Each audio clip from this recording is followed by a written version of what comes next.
Hello everyone, this is Irfan. I am from NTR Educational Institutions and Excel Civils Academy. So today we are going to have a session on President veto powers. Okay. So regarding this, we are going to have a complete and discussion about veto of the Indian President.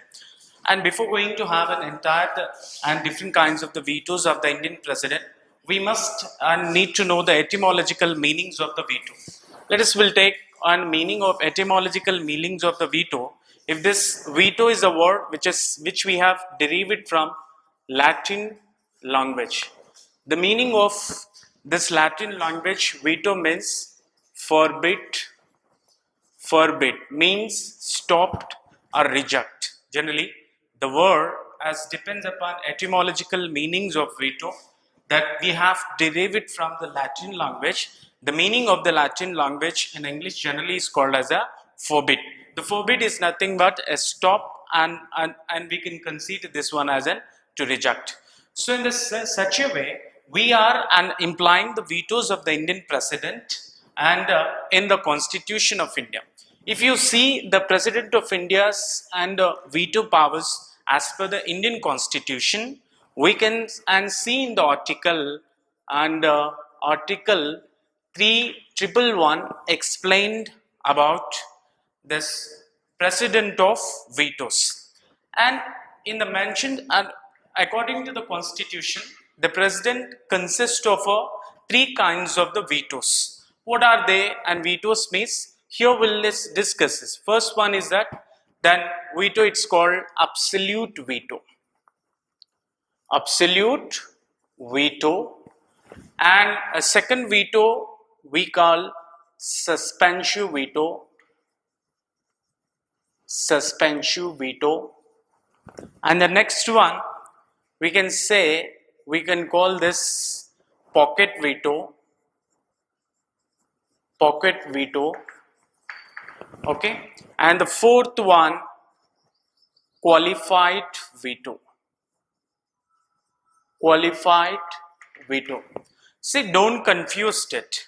When I said it about the three vetoes which belongs to the Indian President. But why I have mentioned this qualified veto means, this I will explain to you. The qualified veto, and it is not applicable to the Indian President.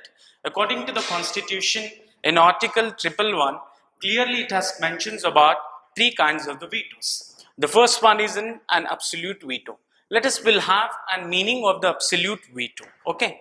See here, according to the what actually it is mentions in the Constitution, Article 111, I mean this is 111, explain the President can use and by choice he can use the vetoes in terms of bill acceptance when he's and assenting the bill which come from the Parliament of India, and then he can enjoy the article and I mean to say 111 in order to assent and as well as to the withhold the bill and rejects the bill and return the bill. So this mentions article, it mentions about a president can and used vetoes in a certain situations. What are the grounds the president can use this vetoes means? First one, a president can withhold the bill, okay, withhold the bill, and the next one, and rejects the bill, okay, and third one is that, and return the bill for a reconsideration. Return the bill for a reconsideration. So in the Indian Constitution is a prescribed the powers of the Indian President in three situations, and when he can enjoy, Article 111 is a crystal clearly has given a powers to the Indian President. He can withhold the bill, rejects the bill and return the bill. Okay. See, India is a welfare nation. There is an every time in every session there is a possibility to executions of the bill by the Parliament of India. For example, the Parliament means nothing but Lok Sabha, Rajya Sabha, President of India. As I can say, Lok Sabha, Rajya Sabha and President of India. So when bill procedure initiated, and then before making an act of a certain bill, there is an essence to assent by the President of India. Until and unless assent the bill of the President by the President, there is no chance, there is no possibility the bill is going to become an act. So if any bill should become an act, there is a possibility it has to be assented by the President of India. So in a certain situations, when Lok Sabha and Rajya Sabha after that, the bill which is moves to the President office in order to assent the bill.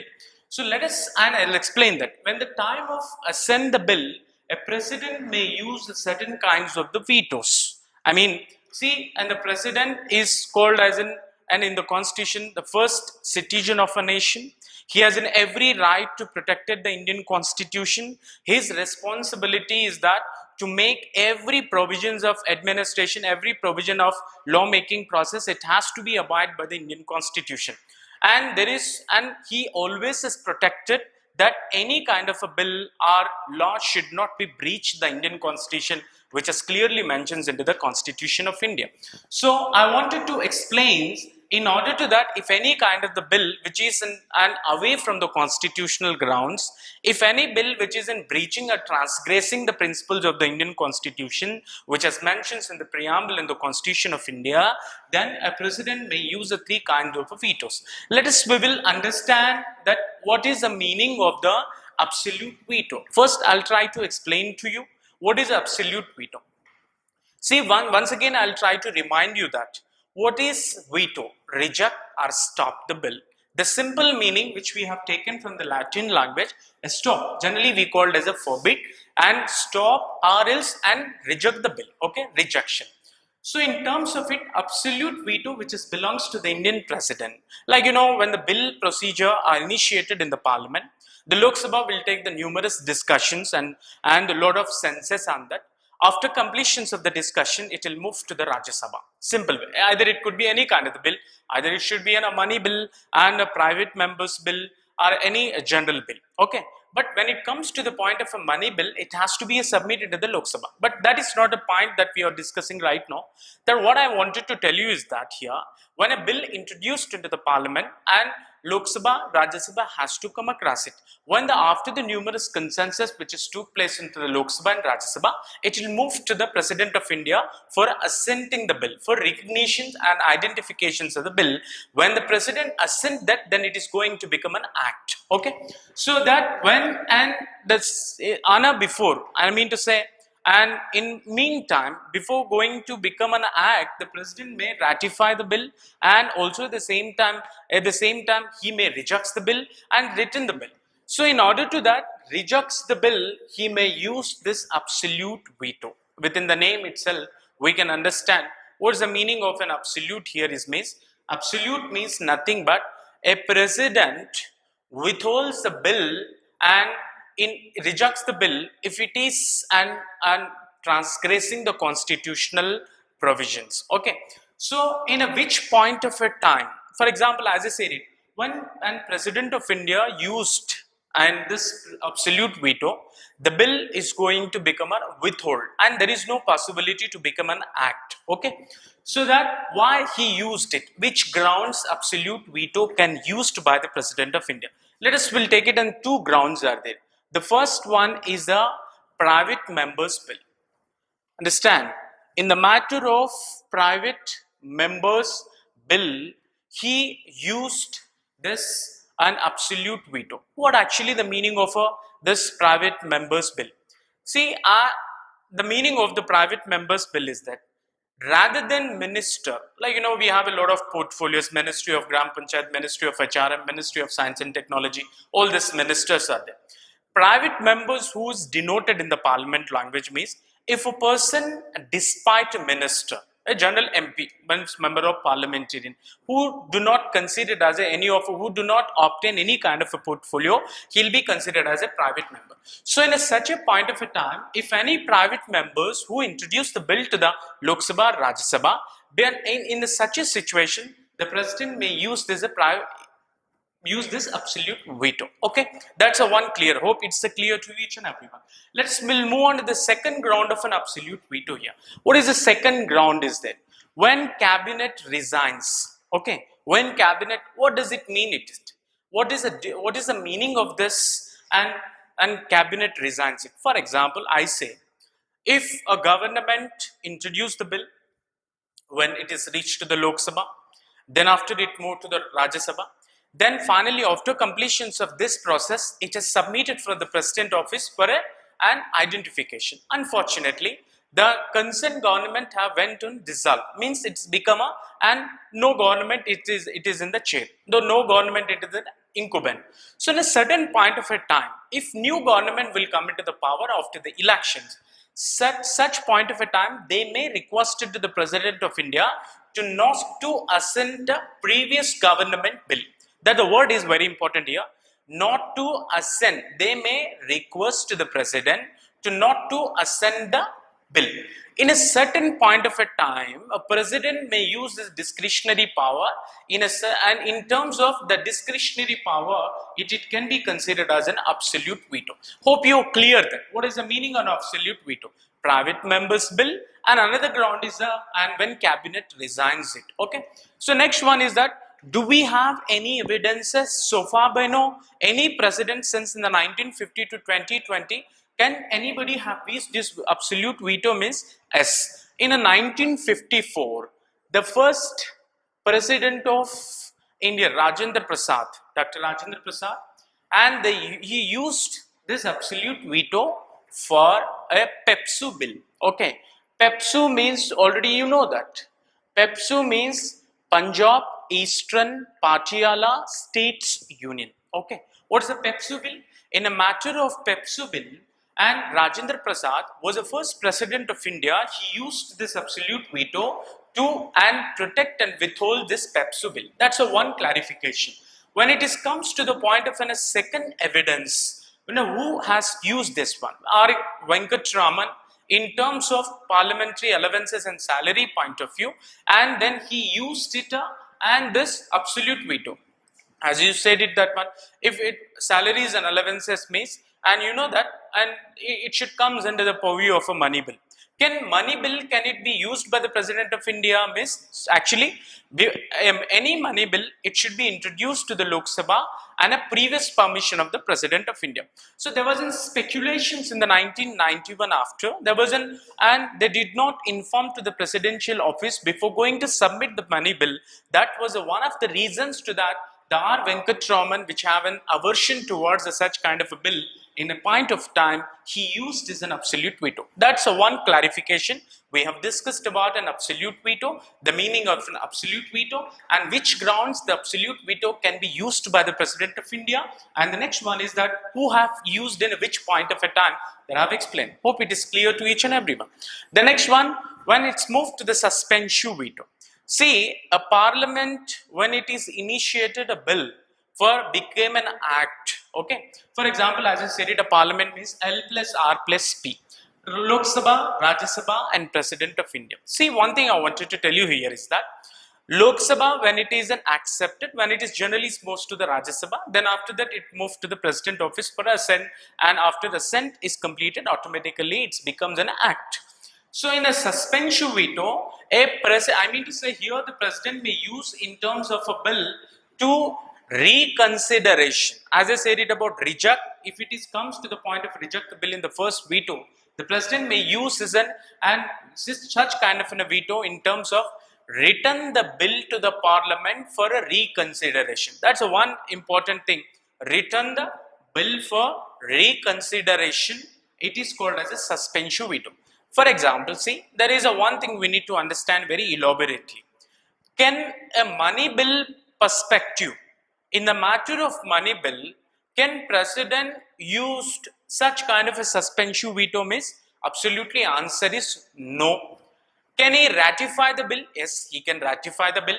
But the President, and in terms of a suspension veto, he cannot use this kind of a veto in the perspective of the money bill, that you have to remember. So suspension veto is nothing but to reconsideration of the bill. He will send back the bill to the Parliament for a reconsideration. In such a point of a time, President may use this as suspension veto. When it comes to the point of this and on the grounds of the money bill, a President and didn't have any kind of the power in terms of using this suspension veto. Let's one more time I'll give the clarification. Suspension veto, can it be used for a state purpose? One thing I'll tell you here is that, see for example, suspension veto, when the President of India has written the bill to the reconsideration of the Parliament, when the Parliament accepted a majority, then again once it's sent back to the bill to the President of India, can it is be accepted means, yes, he has to accept the bill, he has to assent the bill if it is sent back by the Parliament. So, Parliament overridden, okay, Parliament overridden the veto of the President in the suspension matter, and Parliament can override the suspension veto of the President of India by reconsiderations of the majority. In a second time, if the Parliament is sent back the bill to the President of India, he can. But when it comes to the state legislature, can state legislature can override the suspension veto of President means? Absolutely, answer is no. 201 article crystal clearly mentions in the Constitution of India, a state legislature and cannot override the suspension veto of the President. That you have to learn from the suspension veto. Simple thing, suspension veto is nothing but to return the bill to the Parliament by the President for a reconsiderations of the bill, whether it is right or wrong, whether it comes under the constitutional perspective, otherwise it is more unhelpful to the peoples or not. Such kind of the reconsideration has to take place in the Parliament. In the second time, with or without consideration, if they send back the bill to the President of India, one has to accept it. A President has to accept it. There is no such point of a time here. Okay. So next one is that, and this is all about absolute and suspension veto. We'll move on to the pocket veto. Pocket, in a general meaning that, if I know that if you give any object to me, I just kept it in my pocket. So you don't know that when I take it out, this object from my pocket, you don't know that. So similarly, a President of India and has a pocket veto in these grounds, and by using of this pocket veto, President indefinite period, he can kept one for a bill at his office without giving any kind of a reply to the Parliament of India. It doesn't mean that, and the President has to give the reply in the certain span of the time, like a 10 days or 15 days, a certain kind of a time period will not be given to the President of India in order to respond to the bill. In a which point of a situation President may use this pocket veto? You have to understand perfectly this one. See, pocket veto, in terms of a pocket veto, President, if he found this has breaching the constitutional provision, the concerned bill is completely breaching the constitutional provision or transgressing the provisions of the Constitution, then it was not more advantage to the common people with the bill which is introduced to Parliament of India. Such a point of a time, as the first citizen of a nation, as a constitutional head, a President may use his pocket veto to kept for a bill for a long time without giving any reply. Understand? Then he kept the bill at his office for an indefinite period. This kind of when if he uses such kind of a veto against the bill, that it be considered as a pocket veto. As you know that Jail Singh was used the pocket veto in terms of a postal bill. There was some sort of a reason that was trying to breaching the fundamental rights of the person, and in such a manner, by considering this one, Jail Singh for the first time used a pocket veto in India. So these are all the vetoes. As I said, it is a suspension veto. If a 2/3 of a majority and accepted in a American, House, then a President has to accept it. In a qualified veto, it is applicable to the United States of America's President. So we shall discuss in a later classes what is a qualified veto, all such kind of a thing. But in terms of a veto powers of the Indian President, we need to have a complete and this idea about an absolute veto, suspension veto, pocket veto. Hope you all clearly understand about the meaning of absolute veto and suspension veto and pocket veto. Okay, so let me say once again here, see Article 311, Article 111 in the Constitution of India. For example, I say 111 strictly mentions that when an acceptance of the bill a president may come across such kind of situations. First one, withhold the bill, he can reject the bill and return the bill. And in a certain point of time, we just imply that these kinds of the vetoes to the President of India, he may use such kind of vetoes in order to withhold the bill, reject the bill and return the bill. All such kind of situations it will be considered as an absolute veto, suspensive veto and pocket veto. Let me say one thing here is that suspensive veto cannot used by the President of India in the matters of money bill, that you have to remember from this topic. And the next one, a suspensive veto can be overridden by the Parliament of India with a majority. That you have to remember from this veto. But, and in the mentions article 201 is given an empower to the states legislature, and they can send a bill through the governor to the President of India. But in the certain point of a time, a suspensive veto cannot be overridden by the state legislature, whereas the Parliament can override the suspensive veto of the Indian President. All these three vetoes that we have discussed is a very important, and the many examinations such kind of and meanings and absolute vetoes and suspensive veto and packet veto they will ask. Hope you are clear with this and veto powers of Indian President. Thank you very much.